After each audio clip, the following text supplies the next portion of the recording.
Oke teman-teman, kembali lagi dengan saya. Kali ini kita akan membahas buku lagi.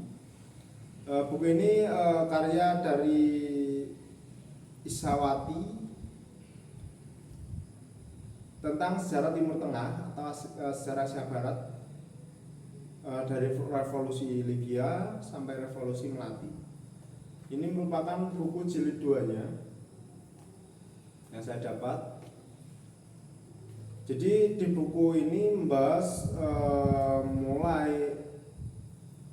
membahas tentang Timur Tengah, mulai dari revolusi Libya hingga revolusi Melati. Berbicara mengenai revolusi Libya, yang pertama, Libya di bawah pemerintahan Raja Idris ibarat seperti anak ayam mati di lumbung padi. Karena apa?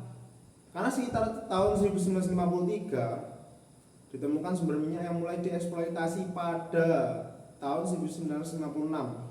Bahkan pada akhir tahun 1969 Libya menjadi produsen minyak terbesar kedua di dunia Arab. Tahun 1962 hingga 1968 pendapatan negara Libya meningkat hampir 50%.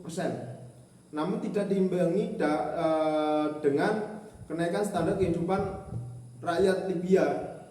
Hal tersebut dikarenakan Libya meskipun sudah merdeka secara politik dan ekonomi, Libya masih dijajah oleh Inggris. Sebab Raja Idris terlalu pro barat sehingga hanya seperti boneka Inggris. Jadi Libya itu pada saat itu sudah merdeka. Namun karena Raja Idris terlalu pro barat,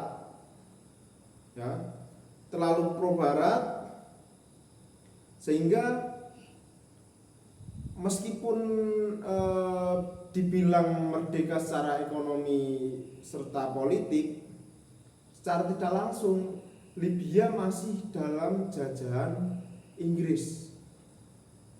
Itu karena ulah Raja Idris sendiri.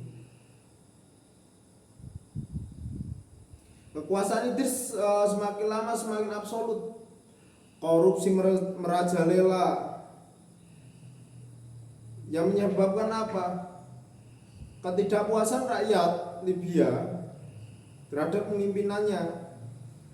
Dan hal tersebut diperparah lagi dengan kekalahan negara-negara Arab di bawah pemimpinan Mesir dalam perang melawan Israel tahun 1967. Nah, berbicara mengenai revolusi Libya, tidak lepas dari sosok Muammar Gaddafi. Nah, mungkin pernah dengar tentang Muammar Gaddafi, atau mungkin pernah dengar namanya Muammar Gaddafi. Jadi Muammar Gaddafi ini memiliki nama asli Muammar Abu Minyar al-Gaddafi. Terus Muammar Gaddafi tadi, Gaddafinya itu siapa? Gaddafi sendiri berasal dari nama sukunya, yaitu suku Gaddafi.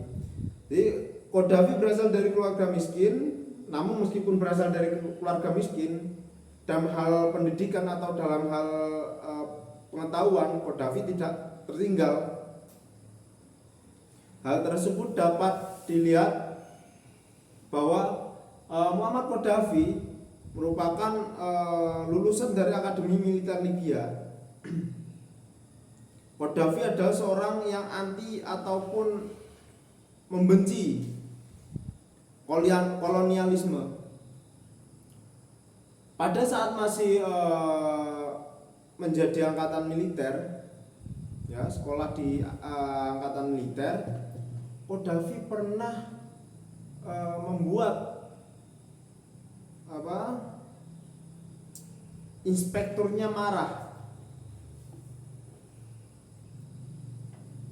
Namun Gaddafi dengan santainya bilang, ini negara saya, kamu tuh penjajah, kamu tidak berhak mengatur saya. Gaddafi menyampaikan hal seperti itu. Berbicara mengenai Qaddafi juga, Qaddafi merupakan otak atau dalang dari revolusi menggulingkan Raja Idris. Kenapa? Ceritanya saat kursi tahta yang seharusnya akan diberikan kepada keponakannya sebagai putra mahkota,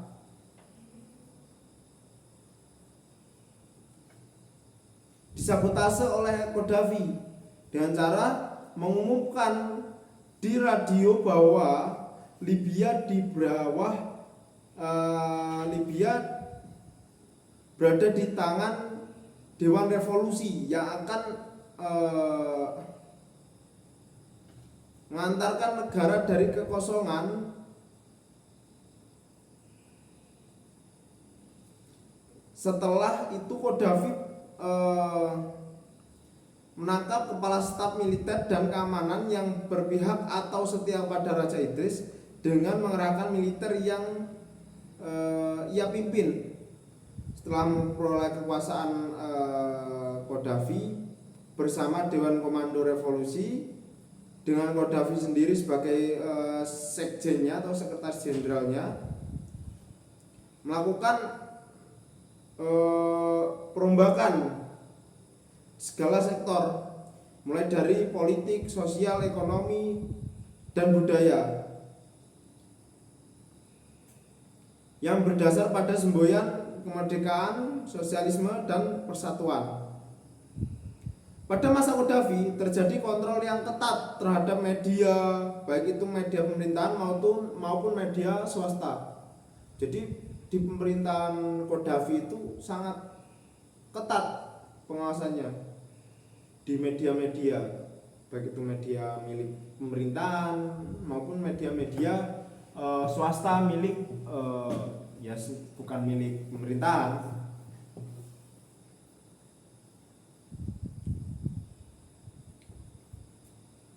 Selain itu Muammar Qaddafi terus melakukan berbagai pembaruan terus dalam bidang ekonomi, politik, militer, serta pendidikan. Di balik itu semua, kebijakan Qaddafi ternyata tidak selalu mendapat respon positif, akan tapi juga banyak menemui kecaman meskipun beberapa keberhasilan dalam kepemimpinannya telah dicapai, namun dinilai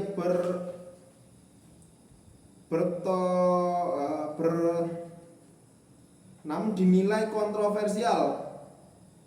Pernyataan Qaddafi yang mengesampingkan sunnah sebagai sumber utama hukum Islam membuat para pemimpin negara Arab marah, seperti mengganti permulaan kalender Islam yang mulanya berawal atau didasarkan pada hijrahnya Nabi menjadi pada wafatnya Nabi Muhammad dengan alasan